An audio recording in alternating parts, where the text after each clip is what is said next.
With a song.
not a game, it's a rich thing.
Hi guys, happy Monday. May have noticed there's a new friend in town. So I wasn't here Thursday. I'm very sorry about that for bailing. Thanks, Druid. So, my husband is a first responder, so every year he has to go do his CPR certification, etc. And so one person inevitably is always sick and gets everybody else sick, and so he brings it home. And I thought for sure I was clear of it, but then on Wednesday morning I was like, sore throat, headache, body aches, and I'm like, no. Ordinarily I would have thought it was just allergies, because this is kind of my fall allergy season as the leaves start to fall. But alas, it was whatever this thing is that he brought home. I'm feeling so much better. Sleeping away the weekend helped. But it's frustrating, right? Like something always happens, right? I had very meticulous plans for this weekend to get a bunch of stuff accomplished, and of course, best laid plans, right? So all I did was sew this weekend, just lay on the couch and sew. Which is kind of okay, right? Because I finished I finished the frog prints from a Cynthia Treen frog prints. Alas, I said, why it got to be a prince? And so it is a frog princess. You can see I gave her little eyelashes. I haven't glued them in yet because I'm not sure how much I like them. They're Halloween eyelashes that I never used. And I made her this little floofy pinafore apron. So she has a purpose. All will be revealed soon. Also, actually, before I was sick, I finished Abe's coat. I've been working on this coat since 2000. And I had put it down, and so I have pulled it back out again. There's top stitching I haven't done. You can see like the top stitching. There's no top stitching here. So anyway, it's got all kinds of accoutrement. I also had cut out a hat for him a very long time ago and never made it. And even though it is 100% sized properly for his head, it never seems to want to stay on. And maybe it's because he doesn't like it. Maybe he thinks it's ridiculous. I don't know. Also in the world of tiny, some of us have a birthday. Some of us had a birthday last week. Some of us have a birthday tomorrow. And everybody born in September is awesome. Hey, Robin.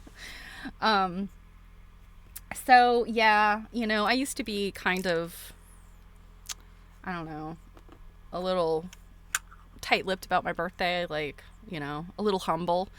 But I figure as you get older, the chances of having more birthdays become less and less. So you got to celebrate while you can. And Druid's birthday was last week, and of course we missed it because I was sick. So we have to celebrate, and I don't have a hat. I had one last year, and I don't know what I did with it. I usually have this stuff like piled in the corners around my desk, but some dear friends sent me. I haven't put it all together yet, but tiny cooler. The lid comes off.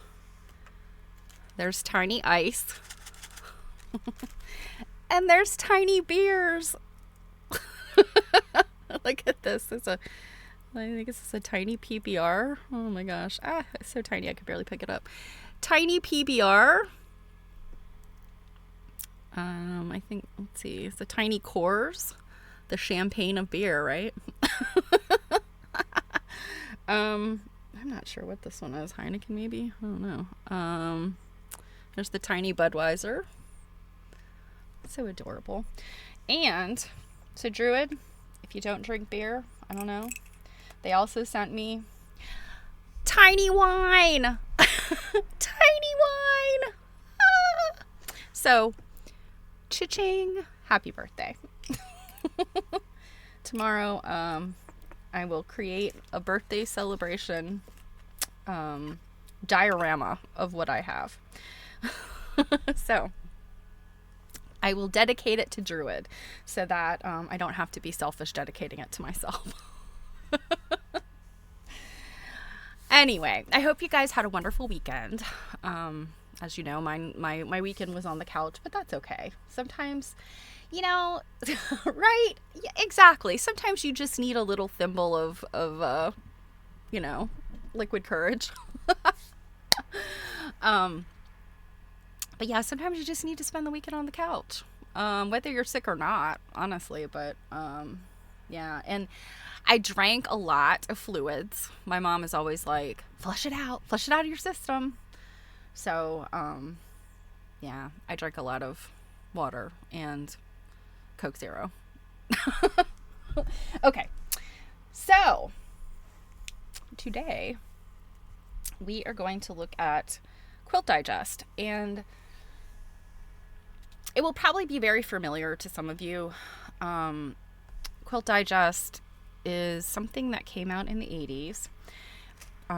It was edited, compiled, published by Roderick Karakoff and Michael Kiles. And Roderick Karakoff's name is still very much out there as a curator. And Michael Kiles, I think, I don't know as much about him, so I can't really speak very intelligently about his history. But he and Roderick Karakoff, late 70s, early 80s, they were in the quilt collecting game, collecting and curating, and kind of had their hands in a lot of stuff out in California. Roderick Karakoff, of course, published, and I'm totally blanking on the book, but it was reissued by Quilt Folk just in the past couple years. But it's one of those like the seminal quilt history books, and what he collects are like really fun things,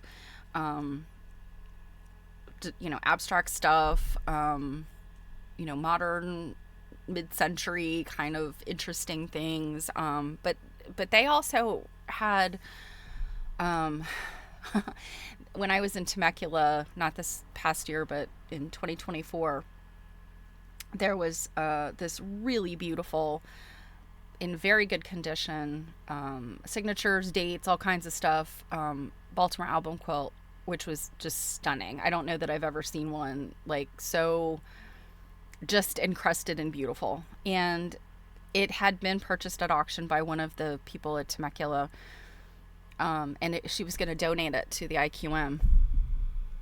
And there were some other longtime collectors there. Julie Silber, as a quilt dealer and collector, she kind of told the story about the quilt. And apparently, Roderick Karakov and Michael Kiles were the original, like, finders of the quilt. And I can't remember all of the details, but what really struck me about the story was the fact that this quilt was not like in today's, 2024 or 2023, whenever it was, the quilt wasn't like some brand new find. The quilt had made its way around the circuit. I think Julie Silber had it for a bit. Like I said, Roderick Karakov and Michael Kiles found it first. And so it kind of made its way around through these collectors. And so that's what's kind of interesting about some of these really amazing quilts when they're held by private collectors, or you see them attributed to some of the major galleries back in the day, like Laura Fisher or American Hurrah. None of these things, these are in New York, none of these things are still here today. Laura Fisher passed away a few years ago. I don't know what happened to the man and woman that ran American Hurrah, but they were major, like, stopping points for quilts. And so many quilts went to museums, others stayed private. But the point I'm making here is, much like fine art, some of these quilts are very well known and make their way around the circuit of collectors, and then they end up in museums. So anyway, I thought that was very interesting. But one of the things that Karakov and Kiles did during the 80s was publish the Quilt Digest. And so this is issue 1. There were, I'm pretty sure there were just 5 issues. And what's funny, I was talking to somebody and they were like, oh, if only they had kept the size. And so these are the first 3 issues of the magazine or book. I don't even know what you call this. It's like a journal. It's a journal. So the first 3 issues were this elongated size, which is kind of a fun size. If you turn it this way, it generally fits in a bookcase, but I suspect they got a lot of crap for the fact that this was a weird sized publication, because by publication number 4, it's like normal orientation, like, just what are these, like 11 by 9 by 11, ordinary 9 by 11. And then number 5 is also this orientation. Number 5 is still on my bookshelf. I don't like to pull it out, and the reason is I probably could treat it with like newspaper and interleave and stuff, but apparently it was an old library copy that I suspect, in fact I'm certain, was subject to some water damage. It's got a terrible mildew smell, and every time I pull it out I'm like and it's not just delicious old library smell, it's like icky. So anyway, I need to deodorize that one, but I have all of them. And basically what they consist of, if you're not familiar with them, is it's a number of essays, and sometimes they're photo essays. This one actually has kind of some interesting a photo essay in here about Amish interiors, photographs by Susan Einstein. And it's not really about quilts. They're just these black and white photo studies of Amish interiors, and some of them, feature quilts. Some of them don't really. I mean, there's no quilts in this picture. There's this little child's china cabinet thing. But they're just interesting pictures. And you see this kind of combination of sort of traditional looking farmhouse and sort of modern stuff. Like, there's a modern desk chair in this picture.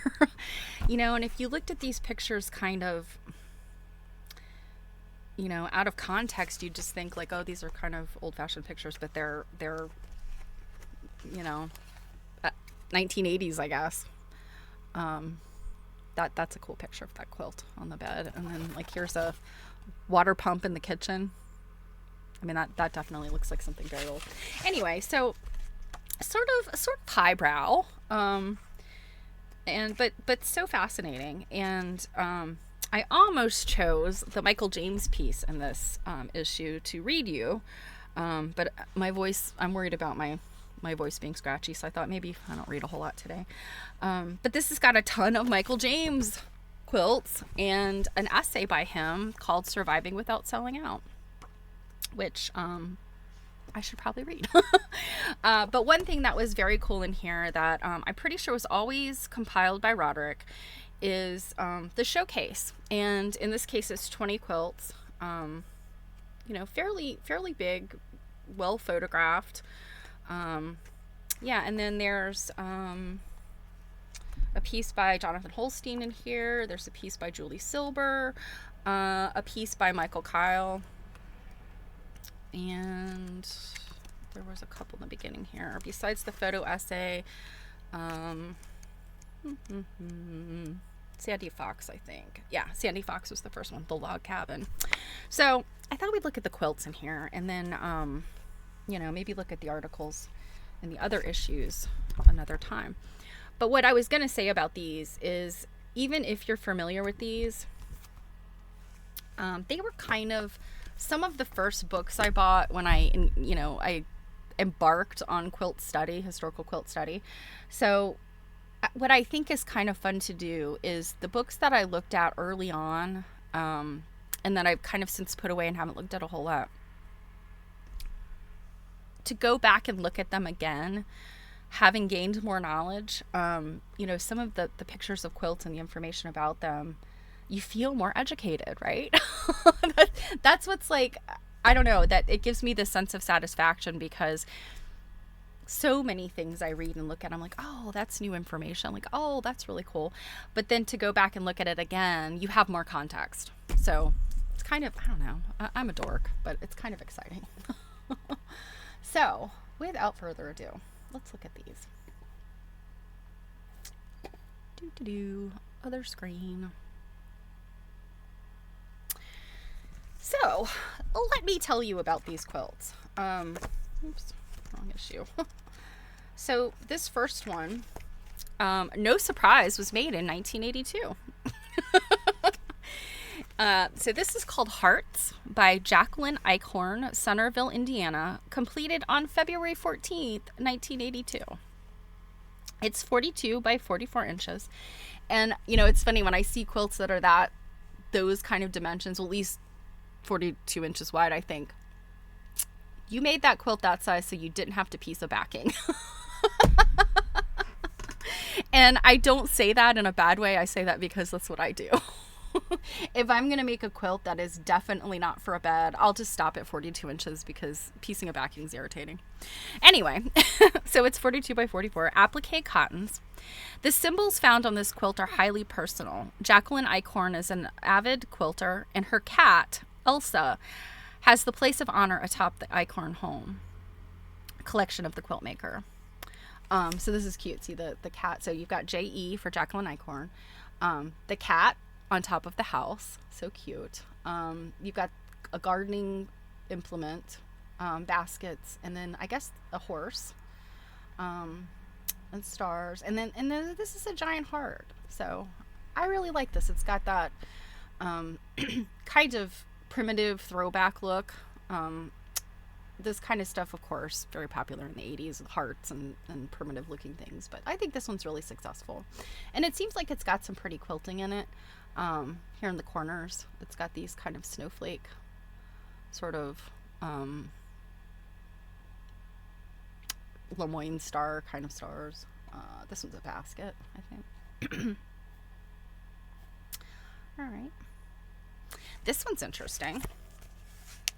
So it's a tumbling blocks variation by Margaret Younglove Calvert of Bowling Green, Kentucky, circa 1870, 72 by 77 inches, pieced cottons, silks, wools, and mohairs. So, mohair would have been potentially for garments, but I think sometimes really like upholstery, because mohair is, it's hairy, but I think it's kind of hard wearing, but who knows? Could be a garment. So collection of the Kentucky Museum, Bowling Green, Kentucky. This quilt is one of 44 works highlighted in Kentucky Quilts 1800 to 1900, published by the Kentucky Quilt Project, Incorporated, in Louisville. And Kentucky was the first state to do as far as I know, to do a state documentation project. And so I think that's probably what this is about. Um, Kentucky Quilts, published by the Kentucky Quilt Project, which I do have that book. But anyway, this one is so interesting because, it's got all the components of a tumbling block, but it's got these other pieces in here versus having the tumbling blocks together. You've got these separator elements. I don't know if this was, see, it just says pieced. It doesn't say whether this was English paper pieced. Seems like this would be a good candidate for that, but I don't know. But what an interesting setting. And I mean, is this supposed to be, I don't think that this is a religious cross because it's all the arms are the same length. I don't know. My guess is they thought this was an interesting setting.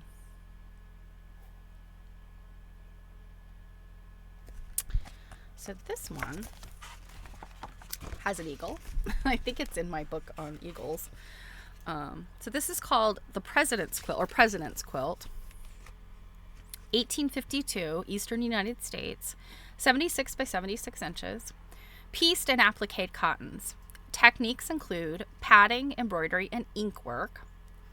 The mariner's compasses surrounding the central eagle motif contain in cross-stitch the first initials and surnames of the first 13 presidents of the United States. And this was in a private collection. So, wow. And it did not occur to me that these were mariner's compasses. I don't know, when I just glancing at this quilt, I thought that these read as flowers to me. And so you can see, I'm guessing this is embroidery, these stars. You've got the eagle, and it says E Pluribus Unum, 1852 is in here.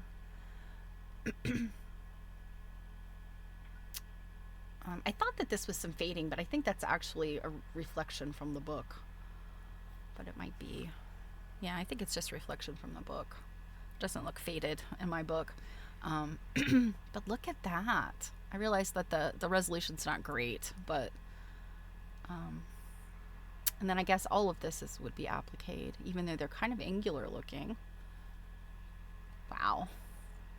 Love that swag border. Very classy. And the idea that this eagle in the center is ink work. I mean, you think about something like that today.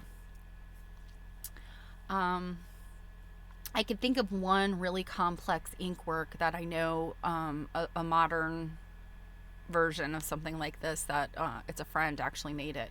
And it is stunning. I mean, just drop dead gorgeous. But I do know she employed modern techniques, and even though the inked piece is, quite large in the center, probably about the size of this, but maybe even more dense. She used a light box. She used modern pens, fabric pens and such. Whereas this is India ink, no doubt with some type of nib, and this stuff is hard to do with a with a dip pen, in my opinion. Although I guess they had much better control over that, something that they were used to back then. But still, just wow, I know I've tried to write with a dip pen many years ago, and I mean, it's like dip, blob. I guess that's what blotters were for, but you get my point. If anybody here knows how to use a dip pen and use it well for something as amazing as this, well, you have my respect and my admiration. Check this out. This is called Sampler. To me, this is Sampler on steroids. Look at this thing. So this is circa 1880 to 1890, Pennsylvania. I'm guessing, at least based on the gold and the red and all the other thousands of colors in here, this must be a Pennsylvania Dutch thing. It doesn't say, but seems like a good contender because the Pennsylvania Dutch, they loved decoration.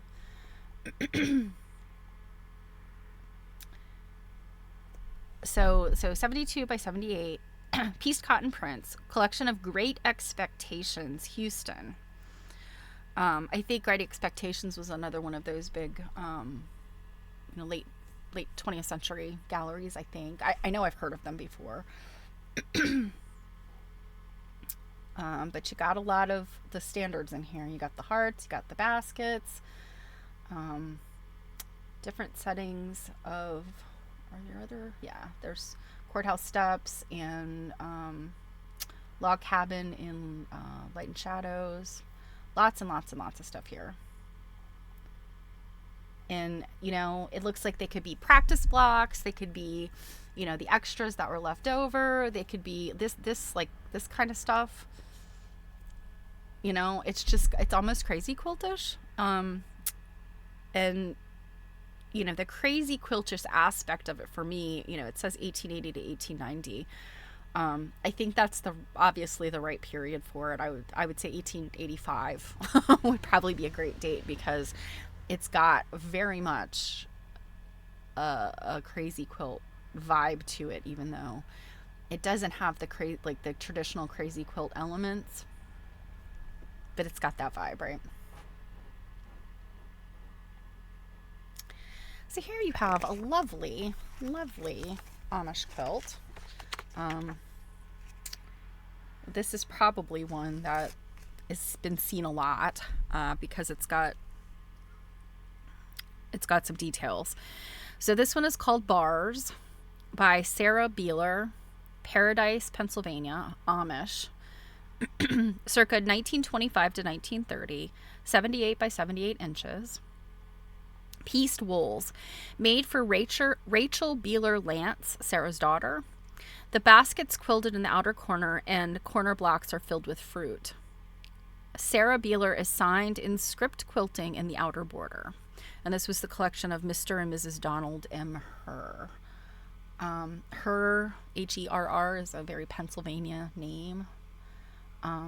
We have Herr's potato chips down in southeastern Pennsylvania. So my guess is Dr. and Mrs. Donald Herr were Pennsylvanians. But yeah, look at this fruit. You can see there's fruit baskets. I guess the corners are baskets too. It's hard to tell. I'm kind of wondering if this is one of the ones that was in the Smithsonian show from the last year. This is kind of awful, but sometimes they kind of all look alike. You have to actually have them, in my opinion, kind of laid out together. I am going to an Amish quilt turning next week. And it's the quilts from the Esprit collection that when the Tompkins dissolved everything, sold the company, divorced, etc., a number of the quilts, and I don't know if it was all of them, but a number of them came back to Lancaster, Pennsylvania. And they are held by the Lancaster Historical Society. I think they're just called Lancaster Historical. Anyway, they've had the quilts for a while. They're finally kind of getting them out of storage, and a dear friend is doing a quilt turning of them. She's been doing quilt turnings all year with them, but it's kind of been hard to get in there, to get an appointment, to get included. So I finally was able to worm my way in. So I'm excited about that. Maybe this one will be in there. We'll have to see. So this one is called 4011. I don't know why 411. I don't know. 4011. 1982. Sonia Lee Barrington, San Francisco. 56 by 56 inches. Machine pieced cottons and polycottons. Hand quilted by Barbara Wolfington, Gardner Valley, California. Collection of Sonia Lee Barrington. So this one is fun. It says piece cottons and polycottons. So I'm gonna assume that the polycottons are these like super shiny ones, because they almost, to me, they have like a metallic sheen, which polyester is helpful in attaining. But also, I don't want to totally say that they're not cottons, because polished cotton also has a sheen to it. But I'm pretty sure like these metallic purple and these almost like sort of bronze looking ones, I would guess that they're polyesters. But what a fun quilt, you know, this checkerboard thing going on. Like these are sort of, they're brights, but they're also kind of pastels. You know, it's very, very 1982. I mean, where were you in 1982? Yeah, I think you can see 1982 in this quilt for sure. And I like it. It definitely reminds me of, you know, 1982. I was in 4th grade. Definitely reminds me of that period in my life. Okay, album. Circa 1840 to 1850. So this is during Baltimore album period. This is, I would not call this one a traditional Baltimore album quilt. It's there. It's maybe has one of the designations. There's a whole bunch of different designations: the high style, the low style, etc. But this one is, I think, just safe to call it an album quilt. So 1840, 1850, Baltimore, Maryland, 74 by 75 inches, applique and pieced cottons. Techniques include padding, embroidery, and reverse applique. Indistinguishable names and dates, and Baltimore appear in 3 blocks in ink. A 4th block is signed Annabelle A. Wade. This one is also part of the collection of Dr. and Mrs. Donald Herr. So some of these things you can see would definitely be Baltimore album type stuff, like the baskets, the wreaths for sure. But this 4 blocks of pineapples, or, you know, something like that's typically not in those high style Baltimore album quilts. The high style ones are typically more in depth and involved. But I would say this is a beautiful example.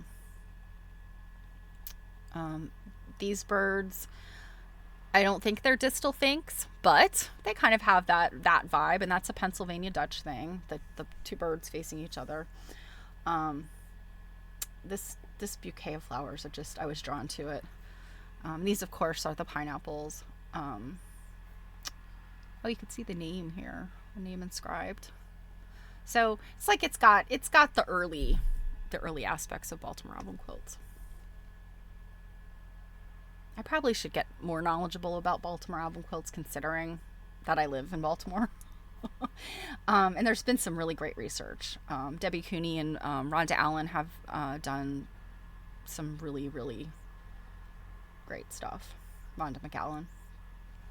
Okay, so this is called, let's see, Laurel Leaves. It's a crib quilt by Casey Patelka, Los Angeles, 1982. So this is a contemporary of this publication. 31 by 31 inches, so pretty small. Applique, padded, and stuffed cottons collection of the Quilt Maker. So this looks like it's both padded applique or stuffed applique and trapunto. So this was something that I struggled with for a while, and I still sometimes will forget, but when it's applique, it's stuffed applique. When it's stuffed quilting, it's trapunto. So this quilt has both techniques, but you don't want to call stuffed applique trapunto in quilt history circles, because they'll correct you. But that's okay. And this particular fabric, if you were alive in the 80s and or quilting in the 80s, you would remember this fabric. This is one of those Eli Walker, like, I don't think they ever stopped making this fabric. So I love it. Okay, this one is called Los Angeles and Vicinity by Judy Mathiasen, Woodland Hills, California, 1982. I know her name, but I can't think of what else she made. I want to say it was probably hey Robin. You were loading the dishwasher. I was doing that right before I got on. Where were you in 82? September 18th, 82, you were in Lake Tahoe getting married. Well, happy belated wedding anniversary. your 43rd anniversary. Well, congratulations. So there's lots of great things that happen in September. So if you weren't able to be born in September, it's okay that you got married in September. You know, it's really funny. Both of my grandparents had early September birthdays, but they also got married in September, kind of right there in the middle. It's so funny. Like they just got all this stuff out of the way in September. So we always, you know, September was always kind of a celebrated month when I was little, because it was like my grandmother's birthday, their wedding anniversary, my grandfather's birthday, then my birthday. And also my dad's sister's birthday was on the 17th. So we had a lot of September going on. And then, of course, my son is born October 2nd. He was almost born in September. All right. So Judy Mathiasen, I'm pretty sure she did something similar to this, but it was like a landscape. But I can't quite put my finger on it exactly. But anyway, 1982. So this one is also contemporary with this this publication. 72 by 96 inches, pieced from over 300 printed fabrics. 300.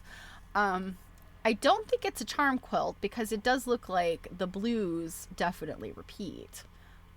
Yeah, and you can see that these other ones repeat, but still 300 fabrics that she got in here. I mean, wow. That's a lot.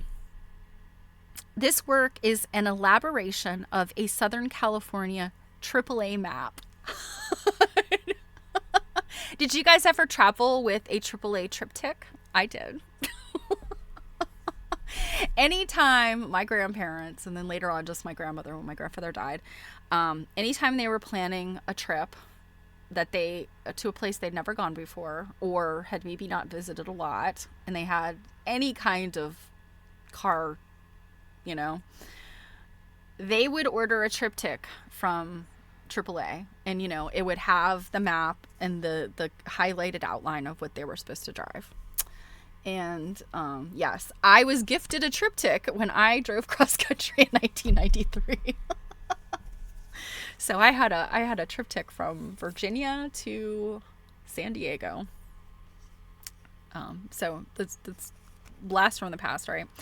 So AAA map. Its maker has personalized her rendition by indicating places of interest. In the detail, for example, one can find Dodger Stadium, Hollywood, the Griffith Park Planetarium, Marina del Rey, and indicated by tiny airplanes, Los Angeles International Airport.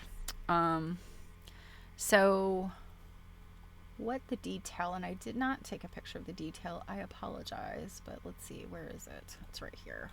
The detail comes in here. And so I think one of these is Dodger Stadium.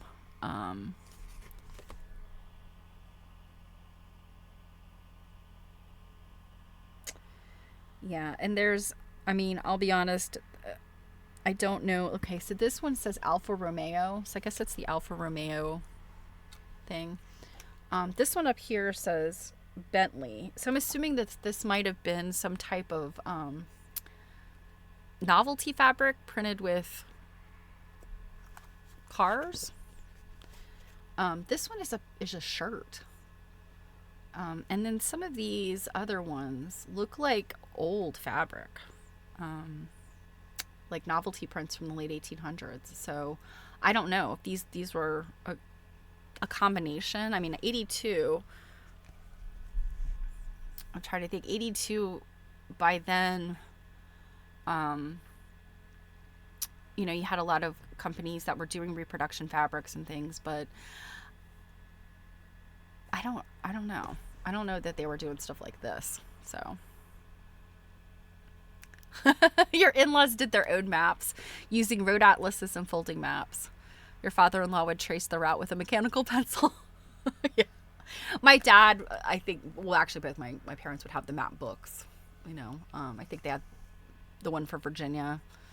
I got one of them when I moved, went away to school. It's so funny, those things, like, I don't think about that kind of stuff anymore, but when you reminisce about it, oh my gosh, like, how crazy that, you know, those are things that are just completely outdated, right? But knowing how to read a map, it seems like such a simple thing. And I know people today they're not necessarily able to read a map. And honestly, my ability to read a map gets totally thrown out when I use Google Maps, because sometimes Google Maps doesn't have, it's not oriented correctly. Like I have to turn the map over to be going in the right direction. Anyway, all right. So this one is called Central Medallion by Jacqueline Eichhorn. This is another Jacqueline Eichhorn quilt. Centerville, Indiana. Completed September 10th, 1981. 84 by 84 inches. Pieced cottons. So this, oh my gosh, these colors. The brown or the tan and blue. Oh my God. Is that not some 1980s for you? There's some really, really lovely quilting in here. Cable quilt, a grid. I'm wondering about, this looks like it's pieced here. I was wondering for a minute if maybe this was a dog tooth border, but I don't think it is. I think this is pieced triangles here. Flying geese, or 9-patch, simple star. Solidly beautiful quilt. I don't necessarily love these colors. The slate blue and the tan. Oh, my mother loves those colors. Everything, like our living room, this would have gone perfectly in the living room when I was a kid, because we had a tan sofa, we had a slate blue wingback chair. My dad had kind of a colonial blue, slate blue recliner. It was a sign of the times. Okay, so this is Burgoyne. Is it Burgoyne surrounded? Yeah. So this one is Burgoyne surrounded. And I don't know. I was kind of, when I see quilts like this with that very thin diagonals, I always think, of Irish chains. I don't know if this is maybe a like Burgoyne surrounded. Did it come from an Irish chain, or is it just a design unto itself? I don't know. I've never pieced one of these, so I don't know like what the piecing strategy is, because you've got these little 9 patches in here, and then you have this big thing, and then you have this other stuff going on. So yeah, there's a lot going on in here to make this design. So Burgoyne surrounded, 1852, New England, 82 by 85 inches, pieced and appliqued cottons. So the piecing is all the middle part, and the applique is the border. Martha A. Page, 1852, is rendered in reverse applique. So that's at the top. Yeah, look at that. Reverse applique. Wow. Yowza. This was a very, very skilled quilt maker. So this was in a private collection courtesy of Pilgrim and Roy. So Pilgrim and Roy, two other, well-known important collectors out in California. So yeah, I don't know if Martha Page is not the person that was not the maker. They're not clear on that, whether this was the maker or the recipient, but nonetheless, what amazing work. Looks like there's some pretty intricate quilting in here, although it's really hard to see what it is. This looks like a really, really tight grid here around the grape leaves and the vine. Whoops. The grape leaves on the vine. Also, what I think is fun is you got these curved bottom pieces and then straight across the top. That's a mood. I kind of like quilts like that. It's like, they seem to definitely be made for a particular bed, maybe. Or maybe the quilt maker just liked that, the rounded edges and the straight across the top. Who knows? This one's pretty stunning. So Star of Bethlehem, or Lone Star, as we may know it. 1840, Pennsylvania or Maryland, 91 by 93 inches. Pieced and appliqued cottons. A floral basket is quilted in the center of each rose wreath. Also a collection of Dr. and Mrs. Donald Hur. They must have been big collectors at this time period. I feel like I've seen their name in other publications. principally Pennsylvania quilts. So it is hard to see the basket. I can kind of vaguely see it. I think it's the top of it is kind of pointing diagonally. Yeah, it's hard to see, but oh gosh, what a lovely quilt. I mean, those points. Look at those points. They don't all perfectly match, but they're pretty close. I like this in the corner.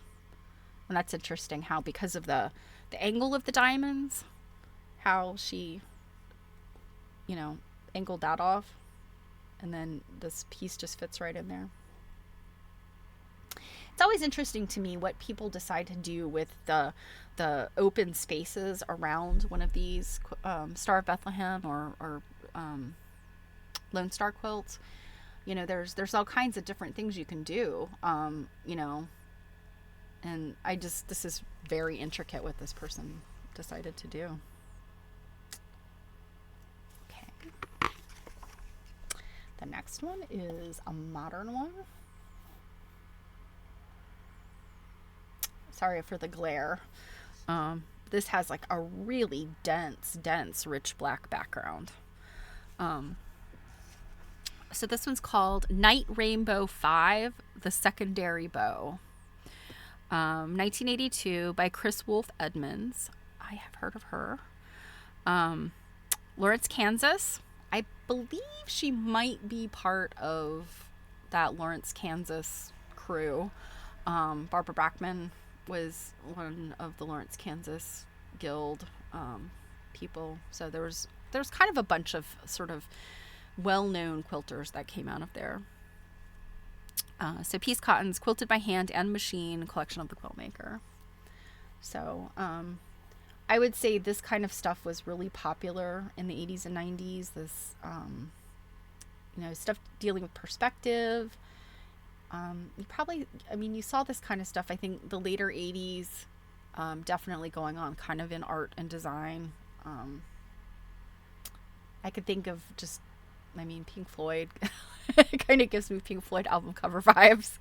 And I don't mean that in a disparaging way. That's just, the time period that this look was popular.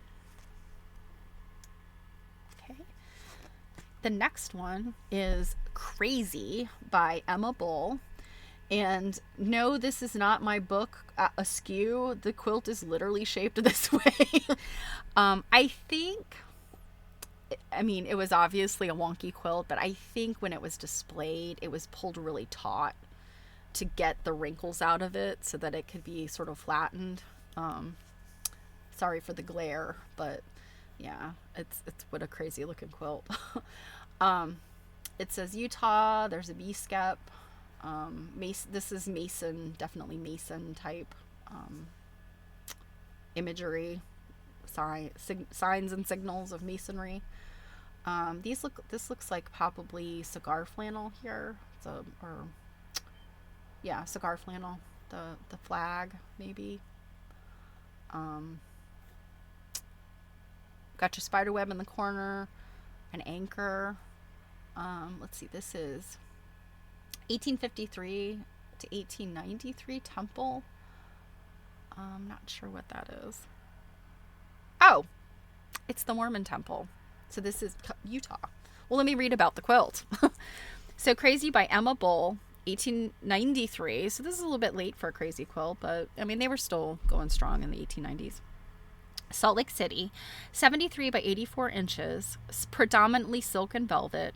Among the many images are the Mormon temple and Utah's beehive symbol. Okay, so the beehive. I'm trying to think, was the beehive an Oddfellows symbol as well, or was it Mason? I'm not sure. I don't remember. I know that the B-skep, that thing, is definitely a secret society symbol, but I guess in this case it's Utah that it's a symbol of. It was initialed by the quilt maker, and it's a collection of the Utah State Historical Society Museum services in Salt Lake City. Interesting. Because this would have been early Mormon, 1893. I don't remember what the years were for Mormonism. I know it was much earlier in the 19th century. Okay, so the beehive is Freemason. So in Freemasonry, the beehive symbolizes the vital virtues of industry, unity, and cooperation within the lodge and community. It serves as a powerful reminder that diligent, purposeful, and collective effort by a group of individuals yields great results, benefiting both the members and society. So I can see that being kind of twofold. If we have, the Masonic, you know, Masonic connection in here, then this Utah / Masonic connection could be both. And this is interesting. Pioneer Press, 1847. This I think says Homestead or Home, 1845, but it's like a log cabin. So yeah, this seems like it's got a very pioneer vibe to it. Get this crazy deer standing on its back legs. 1893, yeah. It's got some fun embellishment. I like the embroidery in Crazy Quilts. This one says 1859. Okay, so there's lots of stuff going on in here. I wish there had been more written about it. It's so interesting when you find a quilt that has a purpose, like it has a symbolic purpose, and especially when it's a surprise. So okay, Robin says the beehive is also a symbol for the Independent Order of Oddfellows and its female branch, the Rebeccas, representing industry, unity, and the rewards of collective effort as seen in their ceremonial items and grave markers. Yeah, I can see why so many entities would, including the state of Utah, would choose the beehive as something important, because bees are industrious, right? Like they are all in it together, making honey and making more bees. And the beehive is, I think, much more nice to look at than, say, like an ant colony, an ant farm. Because ants are also industrious, but alas, their home does not look as pretty as a beehive. Yeah, look at this one. This is interesting. This looks to me like this was a printed or a jacquard print type of fabric. Then this feather might have been embroidered on top. Maybe. I have a Crazy Quilt that I have been studying, and I'm going to start releasing some of that information soon. But it's got some aspects of that. The really pretty printed or the woven silks, the jacquard print, then with embroidery on top of it, and it creates a really interesting look, because you have to get up close to see like what was the original fabric weaving versus what has somebody stitched in there, particularly when you get like somebody who's a very good needle worker, that it's hard to tell they're stitching from something that was machine created. So it's funny, over the years, I mean, I used to love Crazy Quilts. Over the years, I've kind of gotten a little bit jaded about them. Dr. Dutton didn't like them. I've seen a lot of people that don't like them. I had newfound interest and respect when I read, I'm blanking, Penny McMorris's book on Crazy Quilts. And I don't know, I'm getting to the point where it's almost like sometimes you've seen one, you've seen them all, but not really. I think what's most fun about Crazy Quilts is not necessarily the look of them, although that is fun and interesting. It's, I think, going deep into the Crazy Quilt and seeing what is in there and what did they choose to put in there, and you kind of wonder why. Some things might just be collectibles, like cigar silks or cigar flannels and cigar silks and commemorative stuff, and then other things are clearly in here for a reason. And I would guess this is a person who is a member of the Mormon Church and is expressing their faith through this quilt. So this one's pretty. a nice garden maze setting. So this is called Wildflowers. Another straight top, curved bottom, or with the corners cut off. So called Wildflowers, 1981.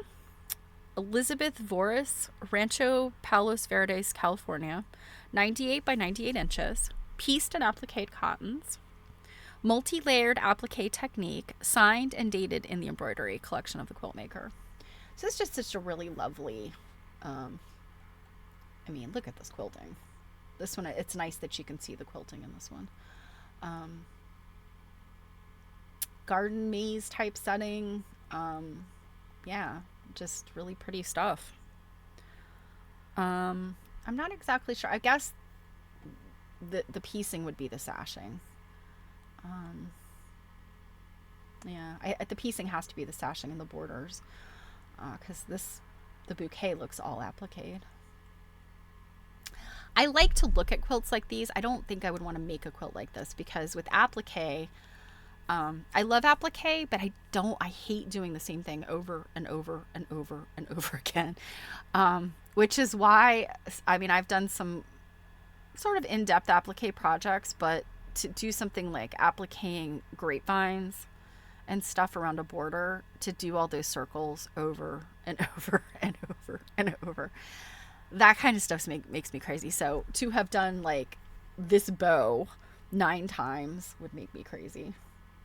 I couldn't do this, but major props to Elizabeth Voris, because this is pretty stunning.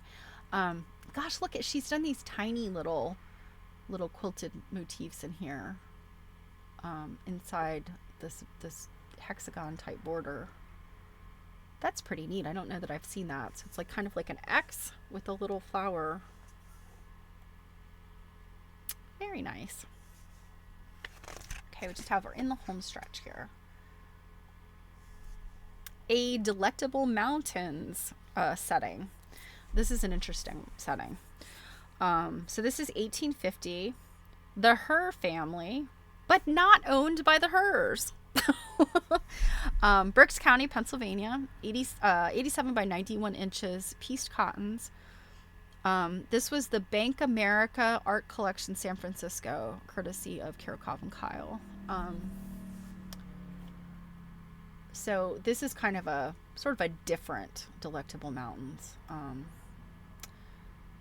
I think the really interesting ones, the half square triangles, the ones where they're very jaggedy looking. This they see, to me, they read more as half square triangles because it's this blue and yellow. I don't know if that was the original yellow. I don't know. Although it looks like a print. Whereas like the red and white Delectable Mountains, or the green and white ones, I think it was a Delectable Mountains, I think was the winner. Yeah, it was the winner of the Sears Century of Progress, was a green and white Delectable Mountains. And they just look different than this. Not that I don't like this. It's not what I think of when I think of Delectable Mountains, but that piecing around a triangle, that's what it is. And then this border is amazing. It's feather border. This one's interesting. So this is Triad number 6 by Leslie Carabas, Berkeley, California, 1981. 58 by 72 inches. Machine pieced cottons, hand quilted by Maddie Raber, Charm, Ohio, signed by both quilt makers. And it is owned by Leslie Carabas. Interesting. Now, that's interesting to me that it was hand quilted by someone else. I don't know that happens very often anymore. Typically, when you see something hand quilted, it's hand quilted by its maker. I do know there are people that, want something hand quilted, they'll send it to the Amish. There are some Amish and Mennonite quilters that will still do hand quilting for people, just like a long armor, and I think they charge either by the inch or by the thread. And I assume that they still do this. But yeah, this is interesting. Unless this person, Maddie Raber in Ohio, I mean, there are Amish people in Ohio, so I don't know. Could be. Yeah, interesting. And yeah, it's got some interesting quilting lines that kind of, um, they're not stitch in the ditch. They're not following the shapes. They're doing other things. So there's a lot of movement in this quilt. It's an interesting quilt. It's got, yeah, like these sort of tentacly looking things. I mean, it's got that sort of, um, what's the word I'm looking for? That perspective look that was popular, but the colors definitely are not that. So, all right, and then, oh, we're almost done. So this one's called String Star, circa 1900 to 1920, LaGrange County, Indiana, Amish, 86 by 71 inches, pieced wools. M.J. Bontrager is signed in script embroidery near the center of the quilt. Collection of Don and Faye Walters, Goshen, Indiana. Yep, there's the signature. Oh, that's kind of big. That's kind of big for an Amish person. I knew I. I don't know. That seems not Amish to sign it, but the rest of it does strike me as Amish. So I don't know. It's a cool quilt. It's very striking. I don't know how much of the wonkiness is my book. I think not. I think that this is really wonky quilt. Like, this is definitely not the book. This is very odd shaped. All of this in the corners. So, Charm is an Amish area. Yeah, definitely. I mean, I knew LaGrange County, Indiana, definitely. I don't know. I mean, I could sit here and say, oh, it doesn't look like an Amish quilt, but like, what do I know? Like, I think the Amish quilts that we often see, in museums and galleries are like the finest of the finest. And this one just may not be, like their star quilter. Hi, Betsy, by the way. This one's called Leaves Summer Spread, which means it doesn't have batting. Circa 1850, New England, 95 by 95 inches, appliqué cotton with padded stems. Interesting. Private collection, courtesy of Karakoff and Kyle. And of course, it's the one that's on the cover. This is a fun quilt because, I mean, it is clear the quilt maker went out and looked and probably actually took tracing. I would guess they took tracings of actual leaves. And probably like blew them up. They figured out how to make them bigger because these literally look like you took a leaf and put it right down on the quilt. Except that they're bigger than the leaves would actually be. But yeah, very cool. Very cool quilt. Let's see, cover detail. Let's see if there's more info about this quilt.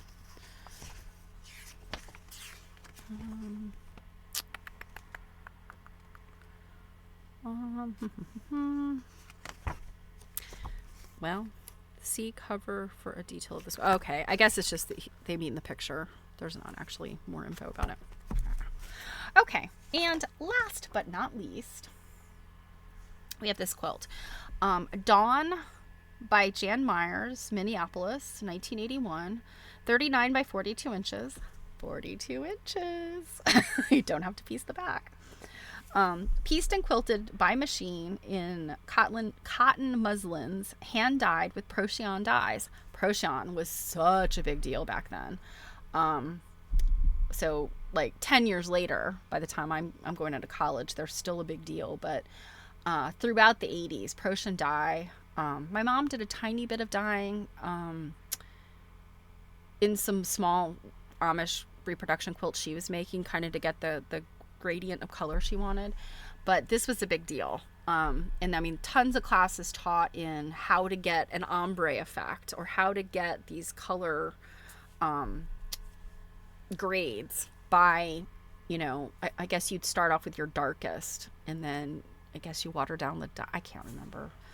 It's not watering down the dye, but it's like discharging the dye at different rates. Because you get to a point where the dye is basically gone out of the water. It is affixed itself to the cloth, and then you fix it.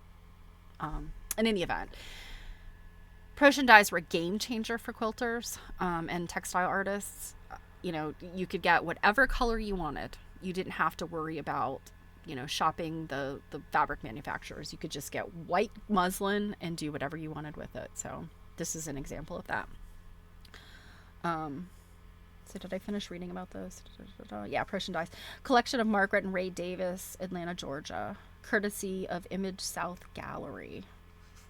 So very fun quilt. And you know what's funny about this one? So this is 1981, and you see, what she's done here. They're not square blocks, but they are kind of blocks.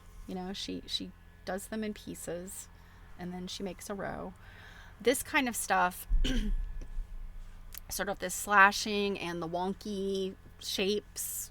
I think the modern quilt movement thought they invented this. But so much stuff that the modern quilt movement has done was happening during the studio art quilt movement.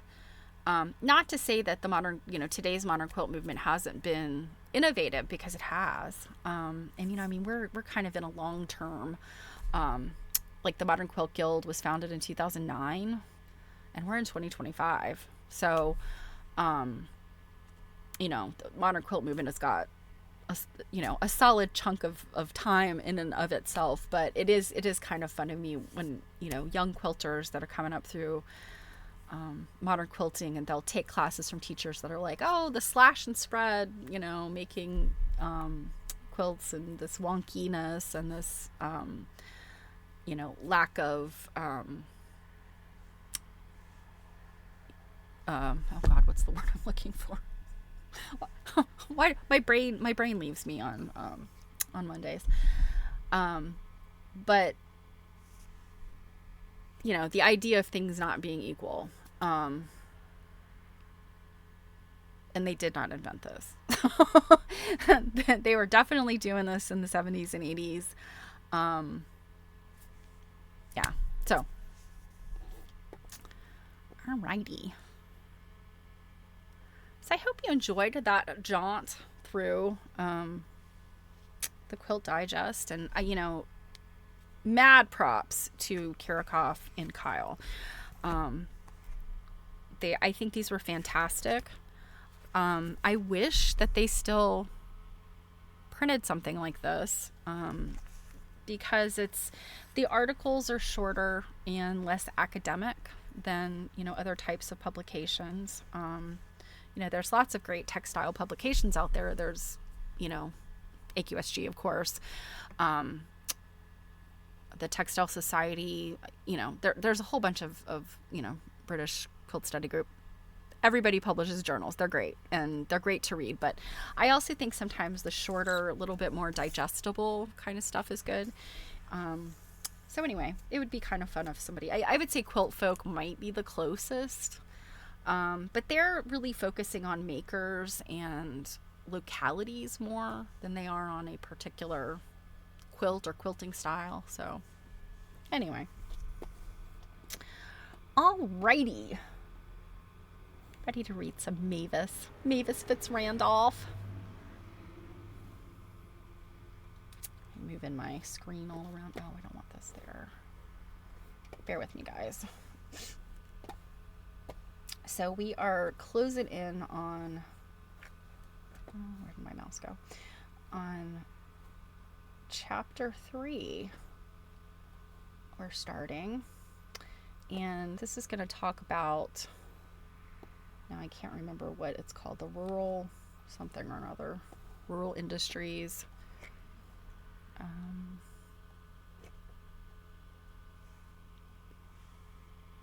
me get there.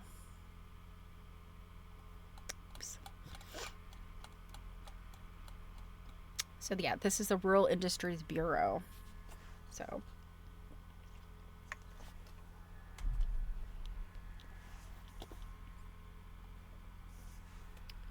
and I have a picture up for you. It's not particularly interesting, but oops.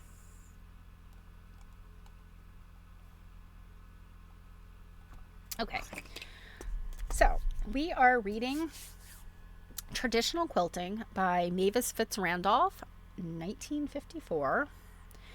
And I think thus far we have found this a very interesting book. It is, of course, about quilts in England and Wales. I think we've touched on maybe one Irish quilt, but this is generally England and Wales.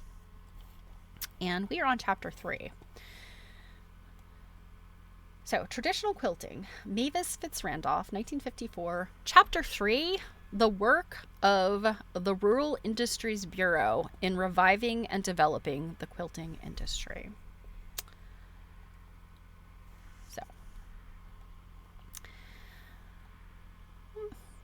during the first 30 years of this century, home quilters and village quilters in the country districts and club quilters in the mining communities were at work in South Wales and all over the north of England.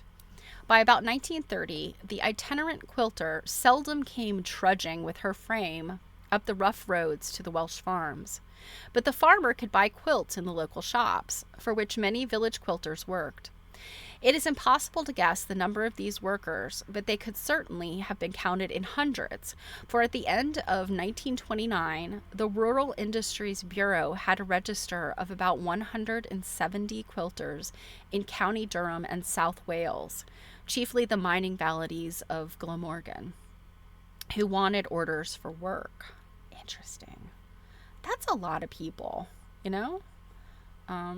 I don't know that we necessarily had that here in the States. Some efforts had already been made to revive the industry or at least arrest its decay. In Wales, Lady Lisburn had encouraged fine work by getting orders for a few quilters, and the Welsh Industries Association had tried to arouse public interest. But the interest of these efforts was not very extensive or lasting. In County Durham, Miss Alice Arms had stimulated interest in quilting as a home craft among the women's institutes, and the interest spread to the neighboring county of Northumberland. Miss Arms, herself a fine needlewoman,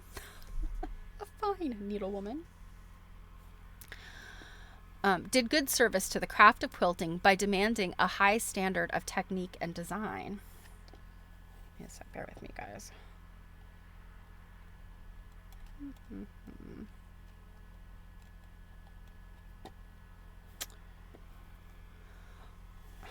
Gosh, darn it. Sorry. Oops, sorry. Blah.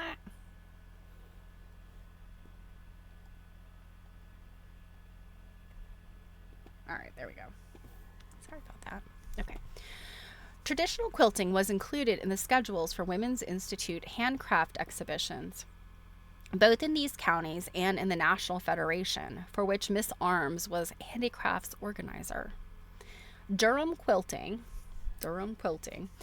began to be widely known amongst people interested in handicraft. In 1929, I carried out an investigation for the Rural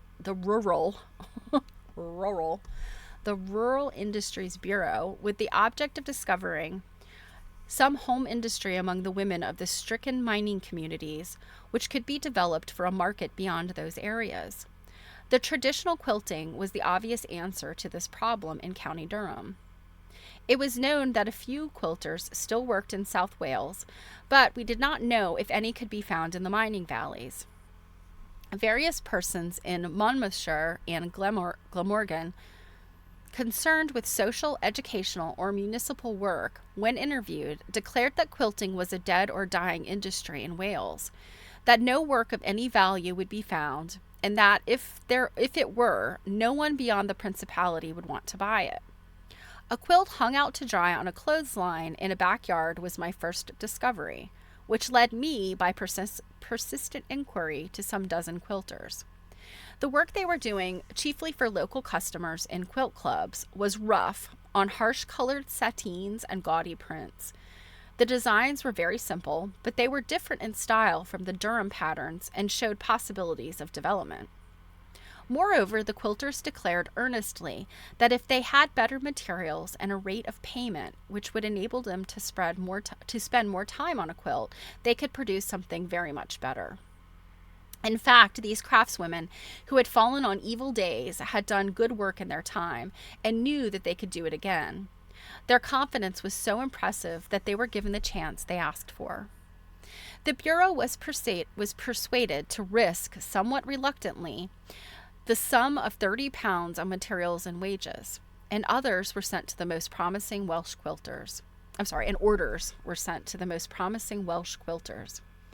It was not difficult to get a few good quilts from Durham, as the County Federation of Women's Institutes was in touch with good quilters in the pit villages, of whom we chose the neediest.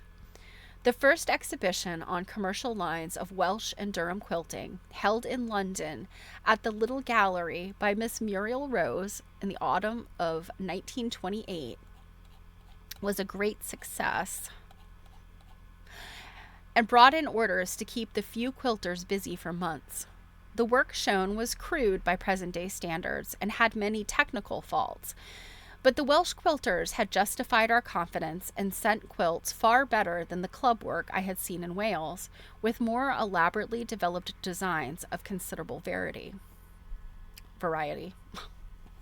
Okay, so this first one that you're looking at here, this says white calico and turkey red patchwork quilt made by Mrs. Annie Paulin, Northumberland, about 1900. The quilted twist border and stars fit into the patches, but the lines of the wine glass pattern run across the small red squares. So the wine glass pattern would have been literally like putting a wine glass down and tracing the foot. Also called teacup quilting, or a teacup pattern. Here we have Mrs. Amy Thomas, a Welsh quilter, nearing the center of a big quilt. And then we have Mrs. Lace, and Mrs. Olivia Evans demonstrating at the Welsh Folk Museum, St. Fagan's Castle. So we'll leave them up. Okay. Other quilters heard of the scheme and asked for orders. It soon became evident that although there was a fine tradition of quilting still alive in South Wales, with its characteristic patterns quite different from those of the north of England, there were not in the mining valleys enough quilters capable, without some further training, of the very high standard of work which would be needed for the London market. This sounds so much like the story of the Great Southern Quilting Bee, the Gee's Bend. Very, very similar to the people going in and trying to get them industry and payment for their work. It was therefore decided to organize some classes for the further training of experienced quilters and also to teach new workers. The mining valleys were the Bureau's chief concern, and there the standard of work was lowest, so 6 centers were open. At Porth in the Rhondda, at Aberdare, Blaena, Merthyr Tydfil, oh God, I know I'm pronouncing these wrong, Abertwyder, and Splot. Oh, bless the Welsh. Splot being Cardiff. In each case, a Welsh woman who had learnt quilting in the traditional way and who knew the Welsh patterns and could do the finest work was appointed as teacher, and the importance of maintaining the native tradition was always insisted on. Local communities supervised the classes under the direction of the Bureau. Again, so much like the Quilting Bee down in Gee's Bend. The classes were financed first by a grant from the Lord Mayor's Coalfields Distress Fund. The Aberdare class was subsidized by a grant from The Spectator, which is a publication, which had raised a distress fund of its own, and later the Pilgrim Trust made a grant to the Bureau in aid of the scheme. I always love the fact that British people call any kind of organized program a scheme. Whereas here in the States, a scheme is you're up to something. I mean, I'm always constantly scheming, but you know what I mean. So the Pilgrim Trust made a grant to the Bureau in aid of the scheme, which was used chiefly to finance trial orders sent to new workers or to provide quilts which could be used as samples. These grants of money, for which no financial return was required, although they amounted to not more than £800, were invaluable in establishing the quilting scheme on a sound footing. So, I mean, £800 in all. I mean, but this is like the 1920s, 1930s. So I think that's quite a bit of money back then. They made it possible to train and organize a body of women capable of the best craftsmanship and to have specimens of their work to show. Amongst many who helped the organization and running of these classes, Mrs. Rees of Porth, Miss Athay of Blaina, and Mrs. Phillips of Abertredwer. I mean, okay, this locality is spelled Abertridwr. I don't know what you do with that W. Is it a TH? Is the W a TH? I don't know. See, I mean, that's the challenge with Welsh. It's not written phonetically, and the English consonants are pronounced like way different. So, anyway, I'm sorry, Welsh people. So these women must be specially mentioned for their enthusiastic and devoted service to Welsh quilting, particularly the first named, Mrs. Rees, to whose untiring enthusiasm much of the success of the Porth class was due. Of the teachers, Mrs. Jessie Edwards at Porth and Mrs. Amy Thomas at Aberdare were outstanding, and their excellent workmanship raised the standard of Welsh quilting to a high level. They are still doing valuable work as teachers of quilting for the local education authorities, as are others who worked in the Bureau's classes. Amongst them, Mrs. Edgell is notable for the way in which she kept a group of quilters working cooperatively at Blaina. That's probably not pronounced right either. At the London end of the scheme, Miss Rose, insisting always on good needlework and good design, studying the technique of quilting, giving constructive criticism, and taking a personal interest in every worker, constantly inspired the quilters to do better and better work. Many others, who cannot be mentioned by name, contributed to the success of the scheme. Pupils in the 6 classes included women of all ages who had learned quilting in their youth, but could not do fine enough work, or were not very skillful in their use of the traditional patterns, and also young girls who learnt for the first time. In several classes, when the course of instruction was finished, the workers continued to meet together as a cooperative group, 2 or 3 or even 4 working at one frame, which was useful for completing large orders quickly. The Porth class was particularly successful in training girls so that they could work together without any difference in the sewing being perceptible. Very important, as we know. Many a quilter's work being ripped out because it did not look the same. Or the many quilts that we see, which I think people probably went like, good enough, where you see like vastly different quilting skills. So yeah, that's important. If it's something that's going to be sold in a shop, it should be consistent. Quilted work was necessarily costly, but lovers of fine handwork were quick to appreciate it, and the versatility of the workers was a great asset. The best of them soon learned to adapt the traditional patterns to new uses. They made cot quilts, cushions, and dressing jackets. Oh yes, those dressing gowns. As well as bed quilts in all sizes. Quilted garments and cot or cradle quilts were not, of course, a really new departure. They had been made in the 17th and 18th centuries, but these uses of quilting became less general during the 19th century, and so the designing of patterns for these things had to be learned anew. Most of the work was done to individual orders, and therein lay much of its attraction. 2 other London retailers were authorized to sell quilts under the Bureau scheme and were supplied with the names and addresses of workers in the north of England and in South Wales. The Bureau continued to supervise the scheme, and I visited all of the quilters about once a year to discuss problems and new types of work and to ensure that the agreed rates of payment were maintained. The Bureau had established a new type of professional quilter, one who worked for a luxury market beyond her own locality. The 170 quilters registered in the early days of the scheme did not all become regular workers. The work of some was not good enough. Some were too slow or proved unreliable. And since there was not work enough for all, those who through long unemployment in their families had greatest need of the money were given preference. Finally, some 60 or 70 quilters were registered as workers. It was difficult to decide at the beginning what to pay for quilting. It was shown in Chapter 2 how low were the current local rates, and obviously more must be paid for fine work. The trade board rate for needlework done by outworkers was considered.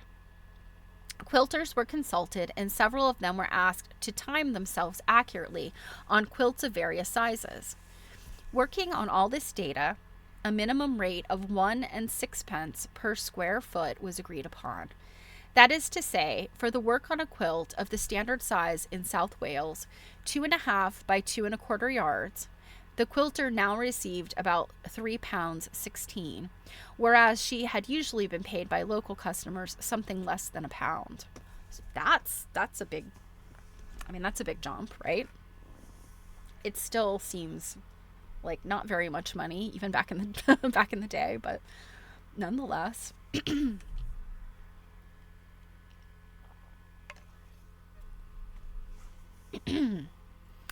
The workers so quickly responded to the stimulus of better payment and of appreciation that the standard rate of payment under the Bureau scheme soon rose to 2 shillings per square foot, and 2 and 6 was paid for especially fine work, or for more troublesome pieces of work, such as cushions and garments. It has since been learned that in the USA, there is a system of charging for quilting according to the number of reels of cotton used, which is, of course, a sure indication of the amount of stitching put into the quilt. The higher rates of payment for quilting under the Bureau scheme do not seem to have had a very far-reaching effect. For local orders, quilters today are still making large quilts for as little as 25 shillings. So we're talking about from 1929, 1930 to 1954. There's not a big change. Inevitably, the work done for such orders is of a kind that can be done quickly, large patterns with big unquilted spaces and no close stitching. There are still many workers, however, capable of the best and finest work when they can afford to do it. So yeah, it seems like these prices are, even though it's hand quilting, it's kind of like what the long armors do. It's like if it's just kind of big edge-to-edge prints, it's much cheaper than that really dense, bespoke quilting. That might be, filling in spaces or, creating a specific design. It is not easy now, since the end of the Bureau's scheme, to get a quilt made to order. A few good traditional workers, well known in their own localities, are kept busy with orders and often cannot promise a piece of work sooner than 6 months or even a year ahead. Others cannot spare the time, or have not the inclination, to work regularly for pay. In South Wales, there are several young women who can do excellent work at the quilt frame, but prefer factory jobs to the meager livelihood that they could earn in that way. The reluctance of customers to recognize that the quilter deserves to be rewarded at a very much higher rate than, for instance, the charwoman has some bearing on the reluctance of the younger quilters to work for pay. Those who do it are the older women who like to continue their settled way of life. So, yeah, the charwoman, that's like toilet cleaner. So, they are not rewarded at a very much higher rate than people who clean toilets. So yeah, that's no good. And it's interesting that that she's talking about this. I'm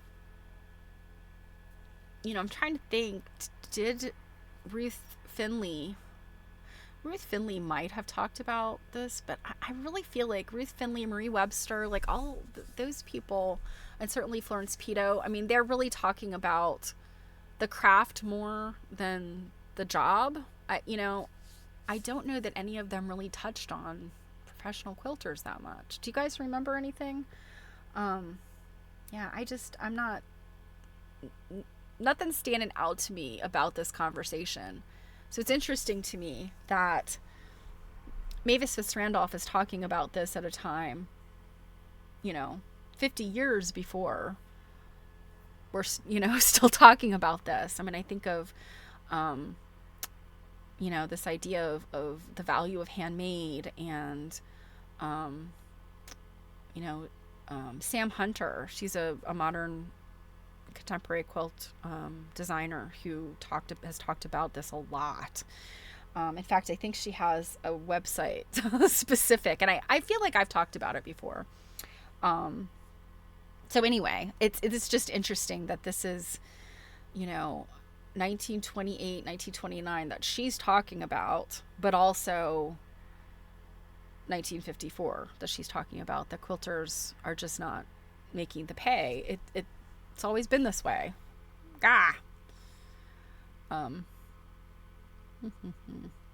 Okay. From the start of the scheme in the summer of 1928 until the end of 1929, about £2,287 was paid in wages to the two areas, South Wales and the north of England, being fairly equally divided between them.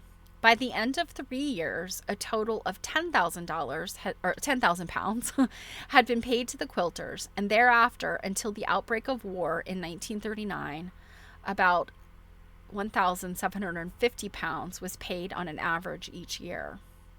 The scheme also had more permanent results. The standard of quilting was raised. Not only was the neatness and evenness of the sewing improved, but great facility was developed in the use of the traditional patterns on quilts of all sizes and other pieces of work. Workers became keenly interested in design, and the Welsh women would search out old patterns and, above all, devise new ones, whereas many of them had formerly been content to repeat with only slight variations a few simple patterns. They were now continually producing fresh ideas. The ancient tradition showed itself to be full of new life. In County Durham, less originality was shown. Already some patterns had become standardized there, and as we have seen, some quilters did not even design their own quilts. But some beautiful patterns were produced, and new care was taken with details of drawing, such as the shape of the diamonds and the way in which a border pattern was contrived to turn the corner. That's interesting that she mentions that. And I mean, that is, I think, turns a very beautiful quilt into a very fine quilt when you've got a border that makes sense, and not like they got to a corner and just stopped and then started a new border and got to that corner and stopped. We see lots and lots of quilts like that too. But I guess it turns into a fine quilt when you've got, like, you can get a border to meet at a mitered corner. The scheme aroused throughout South Wales that lively interest in quilting, which had already been stimulated in County Durham and Northumberland through the women's institutes there. It had come to be regarded as old-fashioned work, which was no longer of much interest. It was now realized with some surprise that these elderly women of the villages and mining valleys, who sat at their frames in their cottage rooms, possessed, and could hand on, the skill and knowledge accumulated by generations of quilters before them, a precious heritage of Welsh traditional culture. Interest spread, and the local education authorities arranged many evening classes in quilting to meet a new demand. This demand is still active, and there are many LEA quilting classes in both areas, particularly in Glamorgan and in County Durham, though the standard of work done therein is not always of the highest. Well, duh. If you've got evening classes, typically people know what they're doing. They come to an evening class.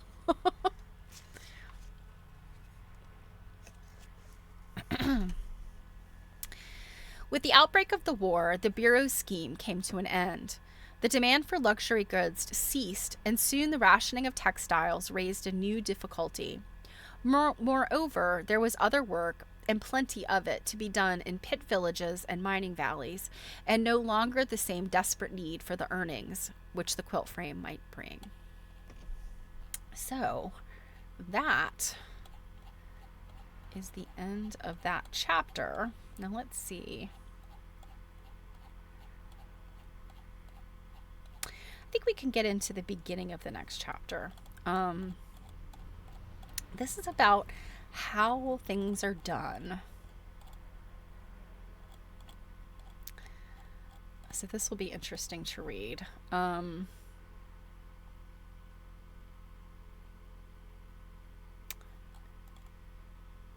chapter 4, how quilts are made.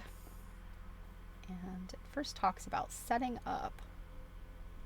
So let's jump forward. You can see quilting frame diagram here.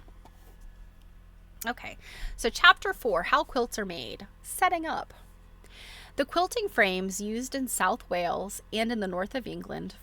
You know, I mean, I think at this point we should be able to just say this book is about South Wales and the north of England. She's not really getting into London or the Cotswolds at all. So the quilting frames used in South Wales and the north of England for the last 100 years at least are of the same pattern and generally do not differ in any important particular from the Devonshire frame made about 1800, of which there is an excellent working drawing in English Quilting Old and New, which I believe that's Elizabeth Hake's book, I think. So here is what it shows of the quilting frame. The diagram below shows a frame or pair of frames, as it is called in the north, of smaller size made recently in Weardale. Probably the design of this simple apparatus was standardized long ago. It consists of 2 long bars, the runners, of oak in many of the older frames, rounded or straight-sided, sheer, as the Durham women described them, and 2 cross pieces, the stretchers, which fit through slots in the bars and are kept in place by wooden or metal pegs fitted into holes. So that's kind of where you got that going on, those holes. In the rectangle thus formed, the width of which can be varied by a choice of holes for the pegs, the quilting materials are held securely. A strip of webbing is tacked along one side of each runner so that the material for the underside of the quilt may be sewn to it, keeping it stretched, right? The frame in use must be rested at its ends on 2 supports to hold it steadily at a convenient height for working. Commonly, it is laid across 2 straight-backed chairs, but across 2 straight chair backs. But a quilter regularly at work may have trestles made for her frame. Marie Webster describes the quilting frame generally used in America, which is similar to the Welsh or English one, and mentions a more pretentious kind with its own supporting framework, which is shown in a photograph. A frame with its own legs, which was heard of in Wales, was probably similar to this. A frame made in Weardale some 50 years ago and now owned by Mrs. Graham Pert has a wooden ratchet at one end of each runner so that the quilt may be wound on to the runner as it worked instead of being taken out and set up again. So it's rolled up like we see on modern, well, there's modern frames like this and on long arms. It's just rolled up as it goes. The opposite end of each runner finishes in a wooden peg which fits through a hole in the stretcher. A large nail dropped through a hole bored transversely through the peg near its end keeps the stretcher in place. The photograph shown in the American book referred to above shows a similar device. Well, if you don't have the American book at your desk, we have looked at it before though, a very long time ago.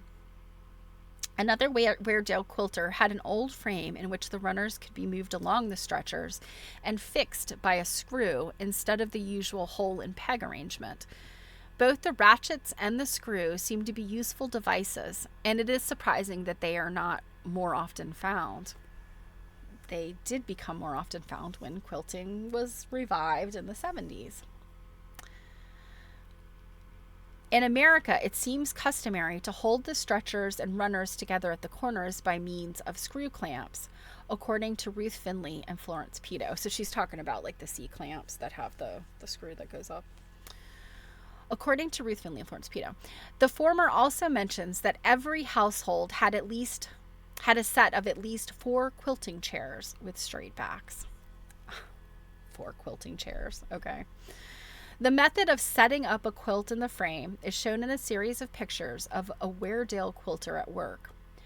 Pattern marking, as shown in figures, is dealt with later in the chapter. Okay, so figures.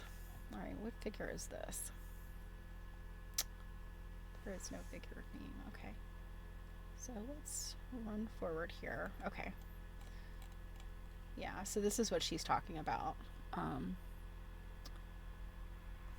I don't know that the frame is showing us very much, but obviously she has the quilt stretched here, and then she has all of these pieces, these templates, and you can see the quilting that's taken place here. And this is showing her marking it.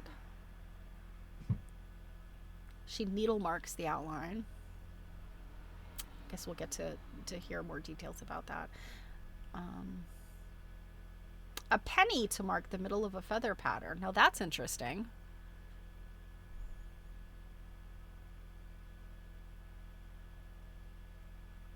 And she marks the other lines freehand.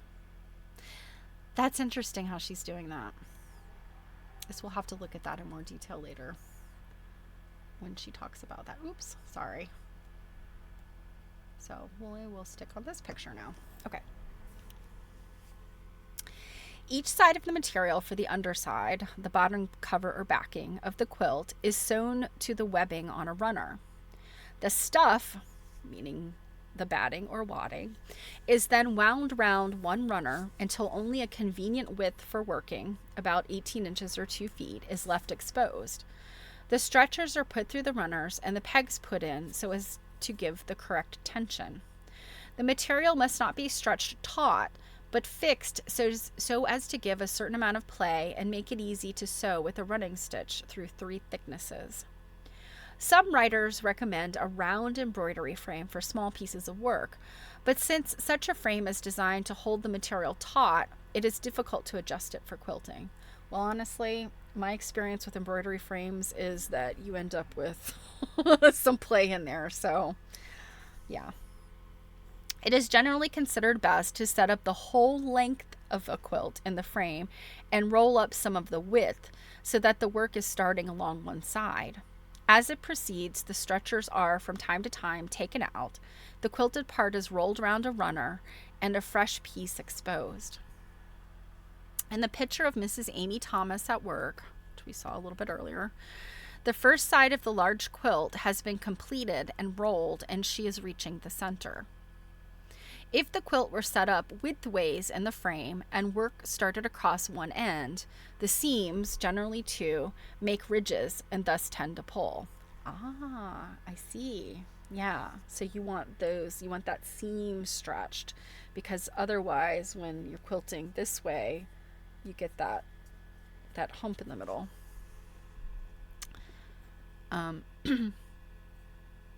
The seams, generally 2, make ridges and thus tend to pull the covers unevenly across the part that is being quilted. Nevertheless, most quilters, if they have to make a quilt too long to go lengthwise in the frame, will set it up widthways. Though one Welsh quilter told me she was so averse to doing this that when she had an order for some quilts 9 feet long for a Carmarthen hotel, she had a frame specially made to take its unusual length. A small piece of work may be set up in its whole extent in the frame and not have to be moved until the quilting is finished. This is the case with the cot quilt on which Mrs. Lace is working in the foreground of the previous picture. To return to our quilt, which we have left with only the bottom cover set up in the frame, the padding is now laid on it carefully so that it is of even thickness all over. If it is cotton, wool, or wadding, it should first be warmed to fluff it. Warmed. You know what? Do you guys remember? I think it was in. So if you follow along with me and Jill on Quilt Nerding, when we read, and I'm blanking on the name of the quilt or the name of the book, but it's the book about Tallulah Bottoms. It was written by her granddaughter, Nancy Lou Burdick. She talked about making batting, and it was when she had kind of an illness, and she would sit by the fire and make the bats out of cotton. She would pull the seeds out and make the bats. She talked about how it was easier to do in front of the fire because the cotton was warm. It warmed the cotton. And I was kind of like, no, it was probably because her little cold fingers were warm and it was easier. But maybe there is something to this, like warming up cotton fluffs it up. I don't know. You guys have any thoughts about that? Okay, so it should first be warmed to fluff it, and so that the needle will go through nicely. Because, cold cotton just can't stick a needle through. The material for the upper side of the quilt, the top cover, is now laid on and held firmly on the quilter's near side of the frame by a tacking thread through all three thicknesses. It is then smoothed over the padding and fastened down on the far side of the frame by tacking threads, pins, or needles. It's interesting to me that I've seen now a couple of things where they were using needles as pins. And I thought that was kind of interesting. I guess in needles, if all you can afford are needles, perhaps they can do double duty. Their needles are pins without the top. So Robin says, I hear you can put your cotton batting in the dryer to warm it up before you sandwich your quilt. There must be something about this. Warm cotton, I guess, is... I'm thinking about clothing, like fresh out of the dryer. I don't know that it's any softer. I don't know. Or fluffier. Maybe it's, I guess it's fluffier if it goes through the dryer. But if it's not gone through the dryer, if it's just being warm, I don't know.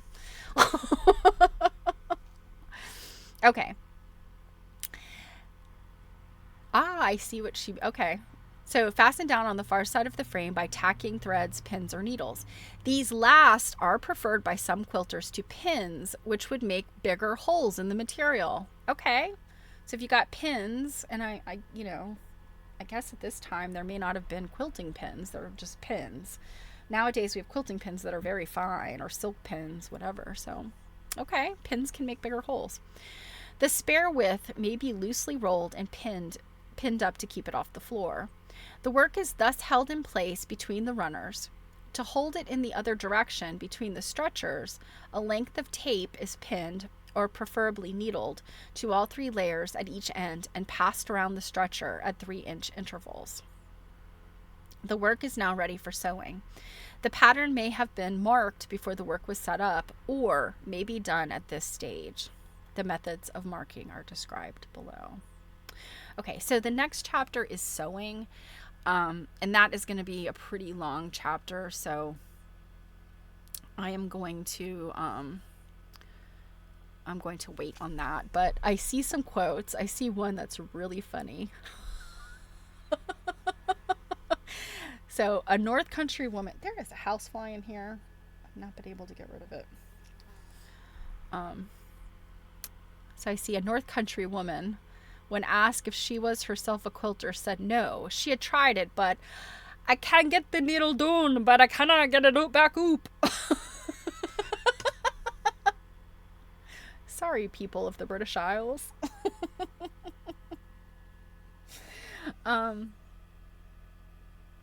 So Marianne says, would the dryer shrink the batting? Yes, it can. Now, if you're just if you're putting dry batting in the dryer, I don't think it would. But if you have wet chore batting, yes, it can shrink in the dryer.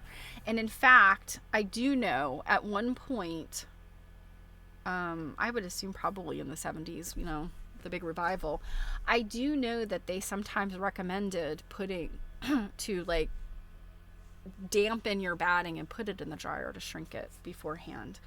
And I think there was a point in time when cotton, some cotton battings would say like pre-shrunk, pre-needled. You know, at one time, batting was needled to a scrim, like a very thin, like, I don't know what it was made out of. And then, of course, you had all the polyester in the 70s and 80s, too. But yeah, and I think, so that's why some people, you know, insist on 100% cotton, and they will wash their quilts right away because it gets that crinkle when you dry it. So, yeah, it gets that sort of ancient old quilt crinkle. Which I have to say, I mean, several of my quilts I've done that with because I like the crinkle. I don't think that for quilt shows they love that though. They want either the natural look of how it was quilted or that it's nice and flat. But you know, I know people that quilt for themselves or their families most definitely enjoy.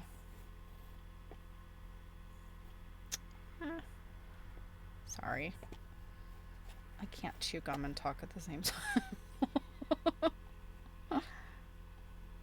Okay, there we go. So yeah, people that sew quilts for themselves and their family will often do the crinkly.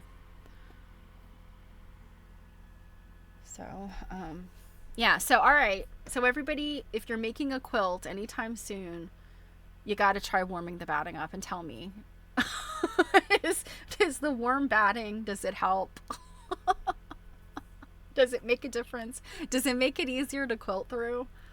Because I mean, you know, a lot of the stuff that I've been working on is smaller, and I just grab some batting out of my stash, you know, and cut it the size it needs to be in it. So perhaps if I warmed it up a little bit, things would be different. My hand quilting would go more easily. I've actually been working on something that is a larger sized project. It was a quilt I made, oh gosh, maybe about 10 years ago. And it just, I didn't like its original purpose. I didn't like how it turned out. So it's kind of been in a stack waiting for a new idea. And that new idea came, oh gosh, it's probably been about a year ago, but it's kind of sat for a really long time, and I take it in chunks. So, there's some design stuff that happened. There's some cutting that happened. With the cutting, then I have to go back in and do some whip stitching to secure the ends of the quilt, of the cut areas. And now there's some couching going on over those cut areas. So maybe I'll bring that to my desk on Thursday so you can see it, see what it actually looks like. You know, I've probably mentioned this a bunch of times, but you know, the thought of people cutting up antique and vintage quilts to make clothing out of, it's still just, you know, I'd have to see the quilt first, and if the quilt was not in good condition, like, okay, all right, cut it up and make a coat.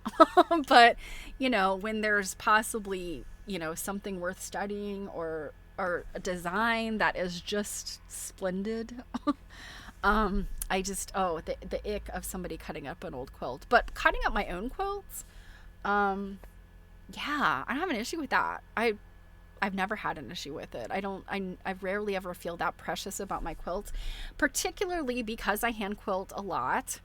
I'm frankly like usually sick of the quilts by the time I'm done with them, and I'm almost like, I'll just cut this up for the fun of it. Not really.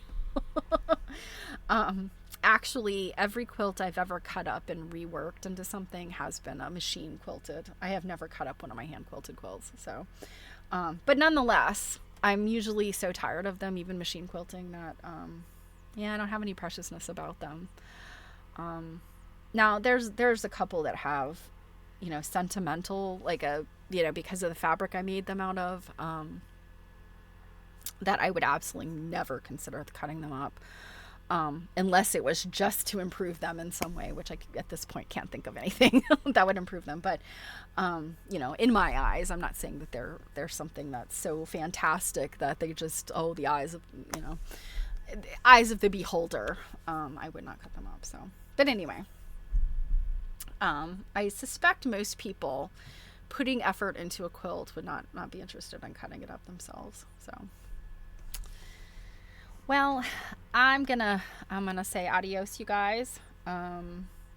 Tomorrow, I'm not sure what Jill and I are doing tomorrow at Quilt Nerding, but hope to see you there, you too, Quilt Nerding, 7 p.m. Eastern Time. If not, I will see you on Thursday.